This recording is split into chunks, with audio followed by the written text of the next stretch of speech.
Hey guys, இன்னைக்கு நம்ம time travel பண்ண போகிறது பழமையான தமிழ்நாட்டுக்குன்னு சொல்லலாம்.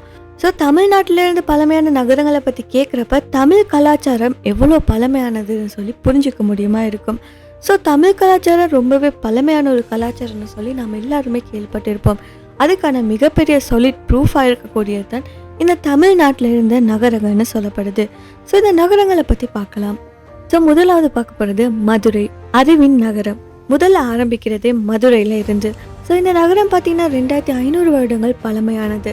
3ஆம் சங்க காலங்களில் மதுரை தமிழ் இலக்கியத்திலையும் வணிகத்திலையுமே ரொம்ப வளர்ந்த ஒரு மையமான இடமாக இருந்துச்சு. இங்கே இருக்கிற மீனாட்சி அம்மன் கோவிலில் சிற்பங்கள், கட்டிட அமைப்பு இதெல்லாம் பார்க்குறப்பவே அந்த காலத்தில் தமிழர்கள் எவ்வளோ முன்னேற்றமான அறிவு வைத்திருந்தாங்கன்னு ஒரு பர்ஃபெக்டான எக்ஸாம்பிளாக இருக்குது.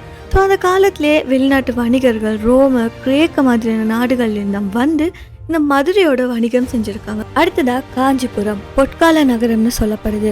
இந்த நகரத்துக்கு 1000 கோவில்களின் நகரம்னு சொல்லி இன்னொரு பேரும் இருக்கு. பல்லவ அரசர்களும் அதுக்கப்புறமா சோழர்களும் ஆட்சி செய்த காலத்துல இந்த காஞ்சிபுரம் பார்த்தீங்கன்னா கலையிலையும் கல்வியிலையும் வளர்ந்த மையமாக இருந்திருக்கு. அங்கே இருக்கிற கோவில்கள், சிற்பங்கள், கல் வேலைப்பாடுகள் இப்போ கூட ஆராய்ச்சியாளர்களை ஆச்சரியப்படுத்த வைக்குது. அந்த காலத்தில் காஞ்சிபுரத்தில் இருந்த கல்வி நிலையங்களில் தமிழ், சமஸ்கிருதம் அது மட்டும் இல்லாமல் புத்த மதமும் தொடர்பான பாடங்களும் கற்கப்பட்டிருக்கு. அடுத்ததாக பார்த்தீங்கன்னா பூம்புகார், கடலுக்குள்ள மறைந்த ஒரு நகரம். ஸோ இது சோழர்கள் காலத்துல இருந்த ஒரு மிகப்பெரிய கடற்கரை நகரம். அந்த காலத்தில் இங்கிருந்து தான் பெரும்பாலான கடல் வணிகம் நடந்திருக்கு.